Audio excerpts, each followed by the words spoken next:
E aí, pessoal, beleza? Tudo bem? Vamos aí para mais uma aula aí do nosso curso de História completo para concursos e vestibulares. Estamos aí de novo. Vamos falar mais um pouquinho aí sobre civilização romana.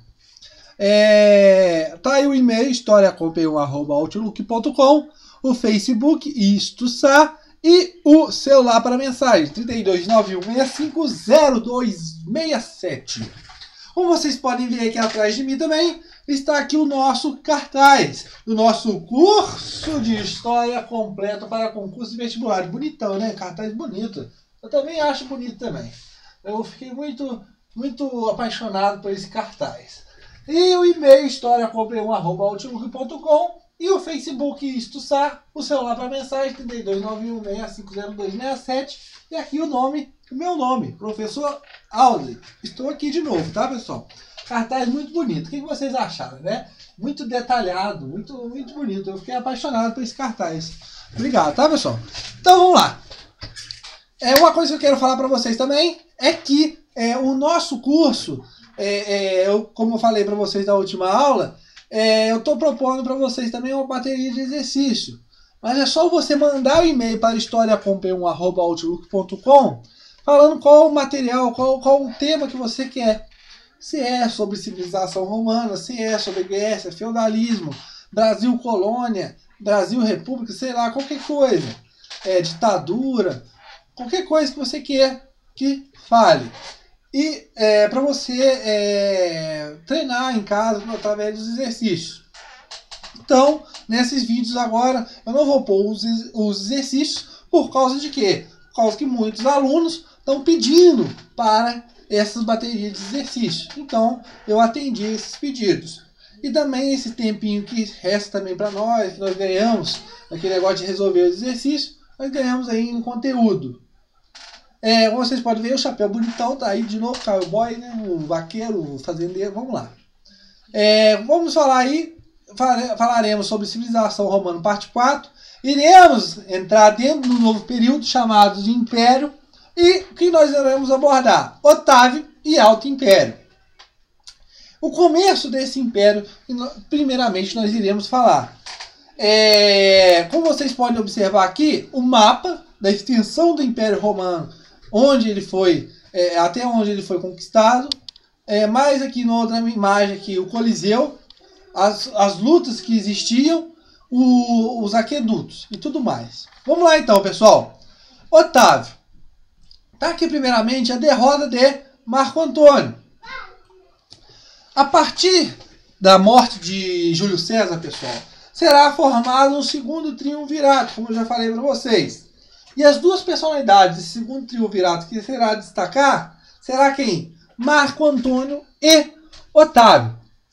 Um outro cara aqui também, pessoal, que vai estar no meio deles também, mas só que não vai ter muita, vamos falar muito dele, vai ser o Lepto.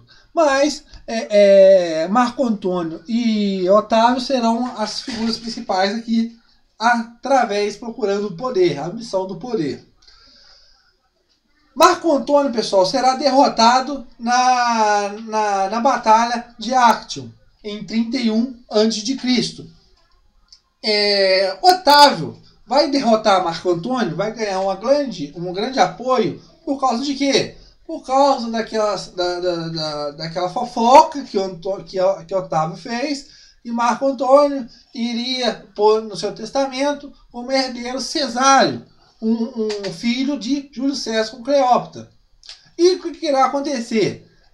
Otávio vai aproveitar disso para fazer chantagem. Olha só, a chantagem do xenofobismo. Ou seja, Marco Antônio está querendo pôr no poder um cara que não é da Itália, um cara que não é romano. Tranquilo? E o que vai acontecer? Marco Antônio e Otávio vão declarar guerra e vai ser derrotado nessa batalha, e Marco Antônio e Cleópatra vão optar pelo suicídio, junto com seu filho, Cesário. O que nós vamos observar? A partir disso, Otávio vai começar a perseguir todas aquelas pessoas que mataram seu tio, o Júlio César. Eu ia falar Júlio Preste aqui, pessoal. Júlio Preste, porque eu gravei um vídeo aqui no nosso curso específico para um aluno que ele pediu sobre Júlio Preste. Mas vamos lá. E ele vai fazer essa perseguição às pessoas que mataram Júlio César. E vai mandar matar todo mundo. Vai pôr todo mundo para forca. Todo mundo. Então vamos continuar aqui. O que nós temos que observar aqui? Tudo aquilo que Júlio César queria, aquilo que Júlio César pretendia ser em Roma, Otávio vai conseguir. Através de quê? Do apoio do Senado, vai ganhar títulos, ele vai receber títulos como Imperator, que é o chefe da militar, o de Augusto, que é o divino, e vai receber o título também de César, que é o amigo do povo, e tudo mais. Mas o principal título que ele vai ganhar aqui, vai ser muito importante, vai caracterizar esse governo dele, vai ser de príncipes. Ou seja, o príncipes quer dizer o primeiro cidadão do Estado. Ou seja, a última palavra seria o de Otávio. E nós temos que observar aqui, pessoal, que esse período será chamado de Principado de Otávio. Tranquilo? O que nós temos que falar aqui também é que Otávio, pessoal, ele vai fazer com que o Senado seja simplesmente um figurante no governo romano. Tudo que é feito, a última palavra será do imperador.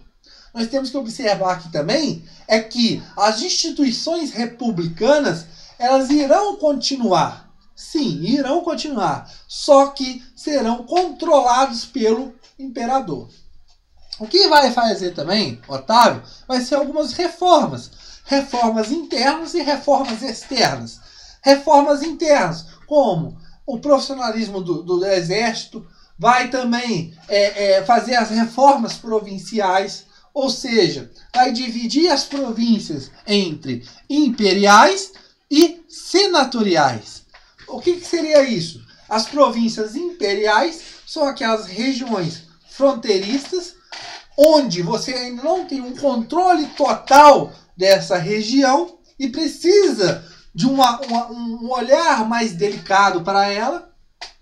E as regiões, as províncias senatoriais, ou seja, são as províncias que já estão com a sua pacificidade já alcançada, já estão regiões controladas. Então, esse exército será mais concentrado, será mais voltado para essas regiões imperiais, onde vão ter construído aqui acampamentos, onde irá abrigar as religiões, e a partir desses acampamentos vai surgir novas cidades e tudo mais. Por quê? Através desse acampamento você precisa de pessoas para alimentar, você precisa de um local para fundir os armamentos. Então vai levar, além dos soldados, várias outras pessoas também para trabalhar lá, escravos e tudo mais, formando assim novas cidades.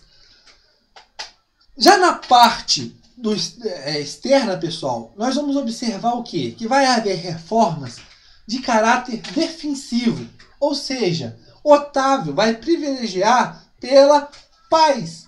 Ele vai armar o exército para essas fronteiras, vai ocupar locais estratégicos para o caso de invasões e também ele vai fazer outras coisas como eu posso dizer, políticas diplomáticas, e também vai criar uma marinha. Para quê? Para combater a atividade dos piratas no Mediterrâneo. Tranquilo? Então nós vamos observar que esse período é um período de paz, de estabilidade do Império. Otávio vai morrer em 14 depois de Cristo. Nós temos que observar aqui também que no período de Otávio Jesus Cristo nasce, né? E nós vamos falar mais na frente. Como eu falei para vocês, império, pessoal, eu vou dividir ele em Alto Império e Baixo Império. Eu vou falar um dos principais imperadores aqui e depois eu vou fazer um resumo geral de que foi esse Alto Império até chegar ao Baixo Império, o declínio e tudo mais. Esse Alto Império, pessoal, é considerado do século I até o século III e é chamado de século de ouro. O que eu quero observar aqui para vocês? Esse Alto Império, pessoal, será chamada da prosperidade romana. Ou seja, além das conquistas que vão acontecer, além das reformas que serão feitas e tudo mais, do acúmulo de riqueza que Roma vai ter através de suas conquistas, as prosperidades, o grande exército, né, poderoso exército romano, nós vamos ter a prosperidade aqui também, pessoal. A prosperidade cultural. Ou seja, através da literatura, através da arquitetura. Por isso, esse período é chamado de século de ouro. Tranquilo, pessoal? O que nós temos que observar aqui é alguns imperadores. Vou falar algumas coisas dele, um pouco superficiais de alguns imperadores. Qualquer coisa, se você tiver mais alguma dúvida, alguma coisa a mais, mande e-mail para historiacom1@outlook.com. Tá bom? Meu cartaz aqui bonitão que tá aqui atrás. Charmosão, garanhão e gostosão. Vamos lá então, pessoal. Após a morte de Augusto, que é o Otávio, vai entrar no poder Tibério. Tibério vai continuar ainda com grandes reformas administrativas, vai ter uma estabilidade no governo, mas só que nós temos que observar que depois de Tibério vai entrar um outro cara chamado de Calígula. Calígula, pessoal, é um cara que ele era bastante adorado pelo povo, muitas pessoas gostavam do Calígula. Só que ele vai ter vai cair uma doideira dele, distúrbios mentais vão atacar Calígula e ele vai fazer coisas assim, loucas mesmo.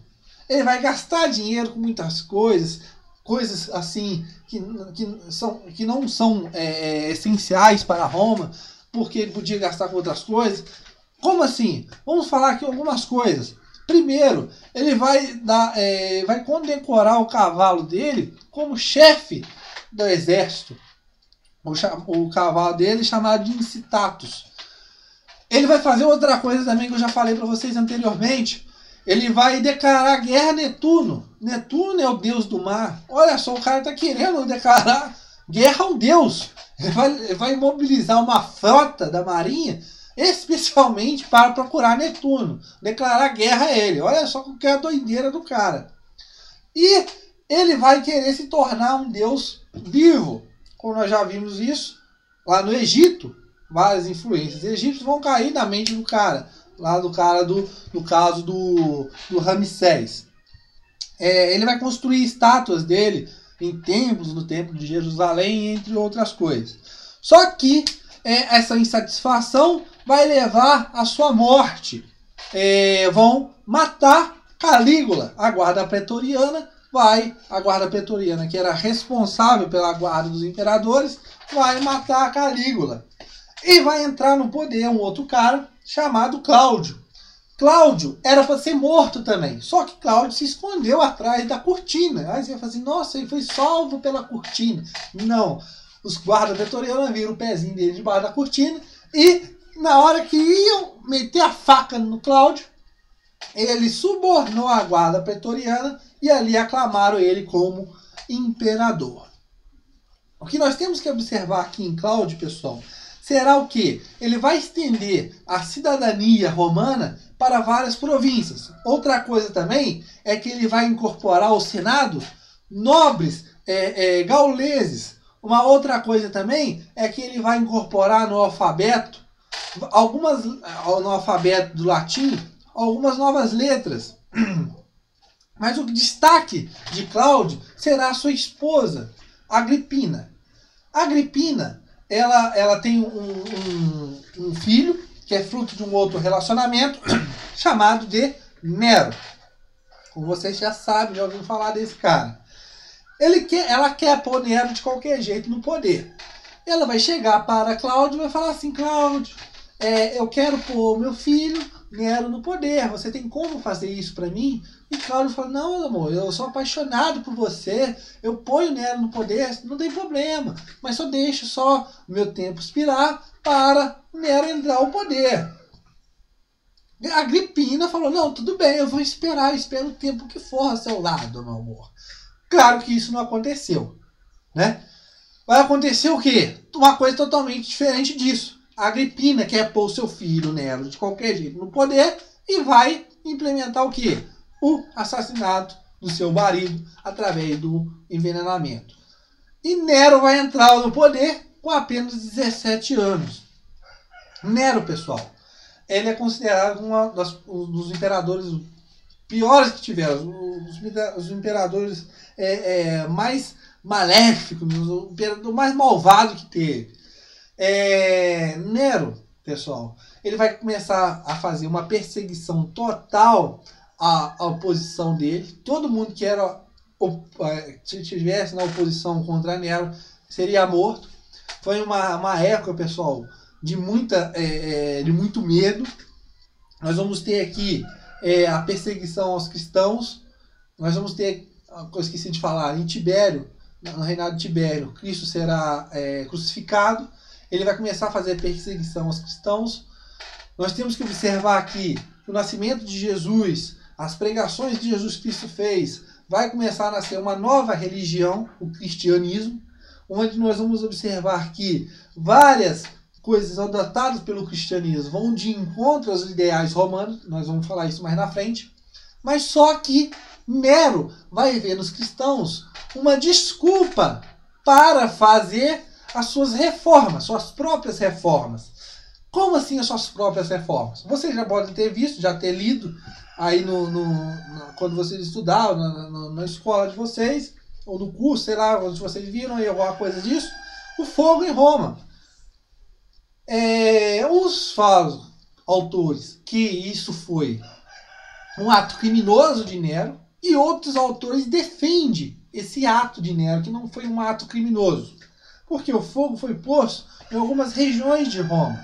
E essas regiões, a administração da cidade já tinha condenado essas casas, porque seriam casas precárias, de má qualidade, com muitas outras coisas. Essas casas seriam condenadas. E Nero teve essa desculpa de pôr fogo em Roma, para fazer uma revitalização urbanística. E, para isso, ele tem que ter alguém como culpado nisso. E vai julgar isso sobre os cristãos. E os cristãos vão ser condenados por causa de pôr fogo em Roma.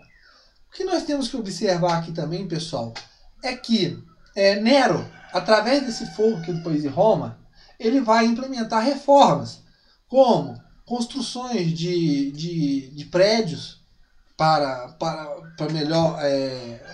fosse uma modificação urbana em Roma. Construir avenidas e tudo mais. Uma coisa que Nero vai construir, pessoal, será um palácio chamado Casa de Ouro.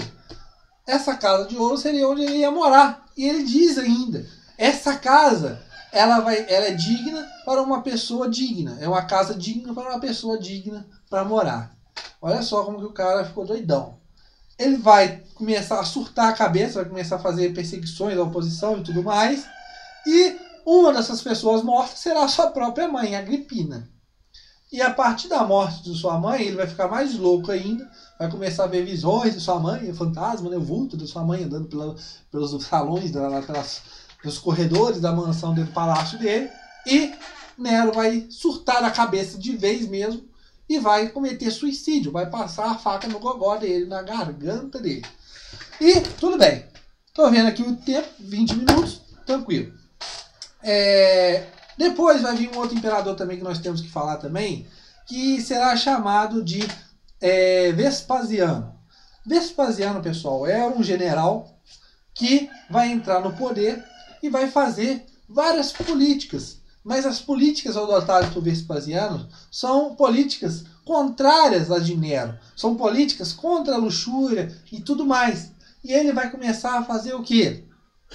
Ele vai começar a demolir o palácio, a casa de ouro de Nero, para a construção do anfiteatro, o chamado Coliseu. Tranquilo, pessoal? Então Vespasiano vai começar a fazer a construção do Coliseu. Depois disso, vai vir outros imperadores, como Tito, que vai inaugurar o Coliseu.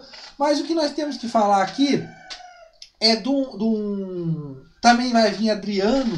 Adriano, aqui que nós podemos observar aqui, pessoal, Adriano, ele vai construir a chamada Muralha de Adriano. Como que eu quero dizer isso aqui? Tá vendo aqui? Tá meio ruimzinho aqui, mas aqui onde é a Inglaterra é a chamada Bretanha. Roma conquistou esse local e aqui nessa partezinha aqui, ó, tá vendo a diferença de cor? Ele construiu uma muralha aqui para impedir a invasão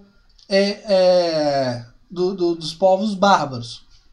Tranquilo, chamada Muralha de Adriano. Depois disso, nós vamos ter um outro cara chamado Trajano. No governo de Trajano, o Império Romano vai alcançar o seu maior faixa territorial. Ou seja, tudo isso que nós vimos aqui, a conquista de tudo isso chega ao ápice no reinado de Trajano. Tranquilo?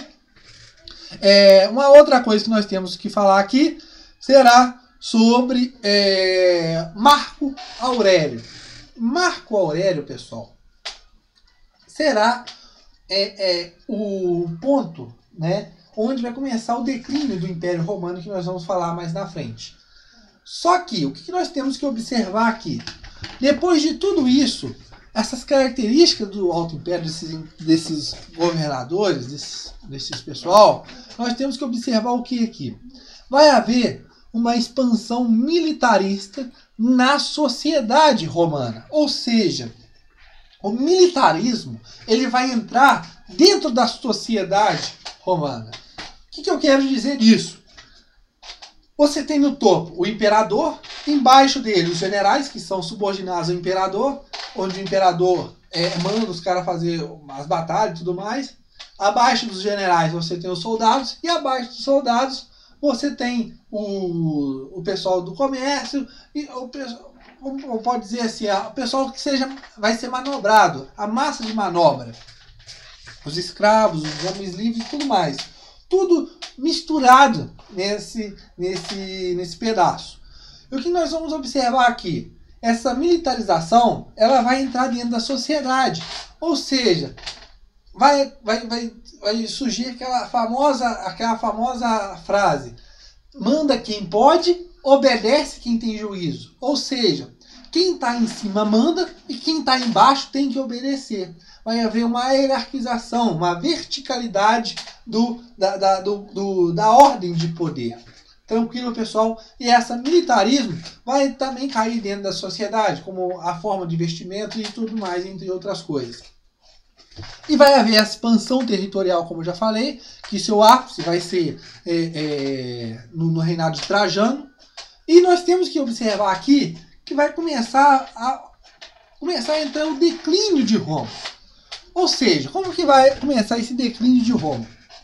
A diminuição às conquistas. A diminuição dessas conquistas. O que eu quero dizer com isso? Eu já falei anteriormente e volto a frisar para vocês. Quando Roma se expande, ele está ganhando colônias. E quando ele ganha colônias, ele está ganhando duas coisas. Mão de obra, através dos prisioneiros de guerra, os escravos, e mais ainda, recursos naturais, produtos agrícolas. A partir disso, pessoal, quanto mais colônias eu tenho, mais eu tenho oferta. Quanto mais oferta eu tenho, menos eu tenho preço das coisas. Ou seja, quanto mais colônias, menor é o preço dos alimentos e tudo mais, que é comercializado em Roma. Com isso eu tenho mais comércio. A partir do momento que a expansão romana começa a diminuir, nós temos que observar o quê? Eu não tenho a mão de obra escrava está diminuindo, e a partir disso eu estou diminuindo as minhas colônias. com o aumento da população. Com isso, eu tenho o enfraquecimento da economia. E o que nós vimos, se Roma para de expandir, nós vamos ter o que com isso? A prejudicação da economia romana e, com isso, o favorecimento do seu declínio. Mas por que aconteceu isso? O Império Romano é muito vasto e fica difícil você controlar esse vasto império. Você precisa de mais dinheiro para começar a controlar. E os generais, eles vão empacar nesse caso. Eles não vão querer mais entrar em conflitos por causa de quê? Porque eles não têm muito dinheiro para sustentar o tanto de terra que vai vir. Eles já têm muita terra para sustentar e isso está apertando os bolsos dos generais. E com isso, nós vamos ter o quê? Uma estagnação na expansão romana, a chamada Pax Romana. Tranquilo, pessoal? Então isso, você vai ter a diminuição das conquistas, da expansão, e com isso nós vamos entrar no declínio romano. Nós temos que observar também, pessoal, é que, vamos falar desse pão e circo aqui, vamos falar do surgimento do cristianismo. Vamos falar disso aqui primeiro mesmo. Pão e circo. Olha só, pessoal, como eu já falei lá atrás, a expansão romana, ela vai privilegiar quem? Os latifúndios. Vai surgir o surgimento dos latifúndios, que vai de encontro à lei licínia, que tinha que dividir todas as terras conquistadas pela plebe, pelo povo. Só que isso não vai acontecer, vai acumular terras na mão de poucas pessoas, na mão dos generais. Tudo aquilo que nós já falamos já. E a principal mão de obra que vai se instalar nesses latifúndios, pessoal, será a mão de obra escrava. Ou seja, as pessoas livres, os homens livres que trabalhavam, os pequenos proprietários, eles não vão ter dinheiro, não vão ter condições para sustentarem, para competir com os grandes latifúndios. Ou seja, vai acontecer um grande êxodo rural. E esse grande êxodo rural, o pessoal vai para onde? Vai para Roma. Lá vai começar as taxas de desemprego, a população vai aumentar e tudo mais. Só que esse aumento do desemprego vai gerar insatisfação dentre os romanos. E o que vai acontecer? Serão adotadas políticas sociais de quê? Para controle da população. São políticas de controle social. Já vinha sendo implementado lá com o Júlio César, quando ele dava o pão para todo mundo, aquele negócio do circo, começando aquele negócio dos gladiadores, e vai se intensificar mais ainda dentro do Alto Império. Por quê? Essa política de controle social, eu estou o quê? Eu estou prevenindo, eu estou reprimindo uma futura revolta que pode acontecer futuramente. Ou seja, nesse caso, eu estou sufocando essas futuras revoltas, dando o quê? Alimento e diversão. É nisso que o Coliseu será construído para isso. Para prender o foco dessa população mais atingida para que ela não implementa revoltas. Tranquilo, pessoal? Isso que foi a política do pão e circo. Outra coisa que nós temos que falar aqui é o surgimento do cristianismo. Como eu já falei, o cristianismo, pessoal, ele vai também influenciar muito para o declínio do Império Romano. O cristianismo ele vai de encontro a várias ideias de Roma. Uma das principais é o quê? O cristianismo, você liga ao monoteísmo. Ou seja, Roma adota uma religião politeísta. E isso vai de encontro aos interesses romanos. Uma outra coisa também que nós temos que observar é na vida após a morte. O romano achava que eu sou rico, futuramente na vida após a morte eu também sou rico também. Se eu sou pobre, futuramente eu sou pobre. Já o cristianismo, ele adota o quê? Se você é pobre, você luta para tudo, para você glorificar, para você ser alguém na vida, ainda mais no sentido da fé. Futuramente, quando você morrer, você vai ser o quê? Ficar no paraíso. Você vai ter sua recompensa na eternidade como paraíso. Isso, pessoal, o cristianismo, ele vai de encontro aos ideais romanos. E vai começar a influenciar muita mente das pessoas, da plebe, as pessoas mais desfavoridas. Ou seja, esse sentimento de humildade vai pegar mais em quem? Nessa grande massa dos pobres. Tranquilo, pessoal? Espero que vocês tenham entendido. Não tem muito o que falar dessa parte. Se você tiver mais alguma dúvida, por favor, mande e-mail para historiacompanhão@outlook.com e espero você aí, porque na nossa próxima aula, Roma parte 5, iremos falar mais sobre o Império e falaremos sobre o Baixo Império e o declínio do Império Romano. Tranquilo, pessoal? Espero vocês na próxima aula. Qualquer coisa, mande vídeo. Eita, nós! Segura, pião! Espero você na próxima aula. Bye, bye.